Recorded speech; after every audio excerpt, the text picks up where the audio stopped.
Assalamu alaikum. Hormаттуу биздин Алам Кабар каналыбыздын катталуучулары, жалпы эле биздин унаа сүйүүчүлөр, туугандар. Биз сиздерге бүгүн ноокаттан салам айтабыз. Туугандар, ноокаттын Зукуев айылынан сатылып жаткан бир Портер унаасы бар экен. Портер 1. Азыркы убакта биз бул Ош ноокат жолунда турабыз. Туугандар, бул жерди билесиздер, Кашкалдактан түшкөн жерде мына магазиндин астында мына жерде май алмаштыруучу жер бар. Ошол жерде мына Портер 1 унаасы сатууга чыгып атыптыр. Бул Портердин маалыматын берсек, чыгарылган жылы 2003 дейт ээси. Сырт жагын мен сиздерге бир сыйра колумдан келишинче видео обзор кылып көрсөтөмүн. Анан дагы буюрса алдыда сиздерге бааларын дагы айтабыз. Дөңгөлөктөрүн көрүңүздөр. Протекторлорго өзүңүздөр баа бересиздер. Мына арт жагы дагы.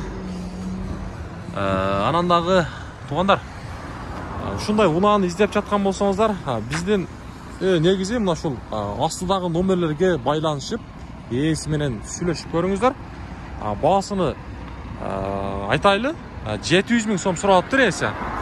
Анан дагы мына стопторунда бир сыра мен сиздерге көрсөтөйүн. 700 000 сом кеми бар. 2003 жогоруда айткандай ноокатта турат. Арт жагында мен сиздерге көрсөтүп коеюн, иш жагында мына. 2003 эми болсо иш жагын көрсөтөйүн, туугандар. Бисмилла деп ачабыз. Ички иш жагы астында торпедалардан көрүңүздөр, таза экен туугандар. Эч баягындай сарапина жерлери жок. Арт жагында багажы, потолок. Өзүңүздөр бааны бересиздер.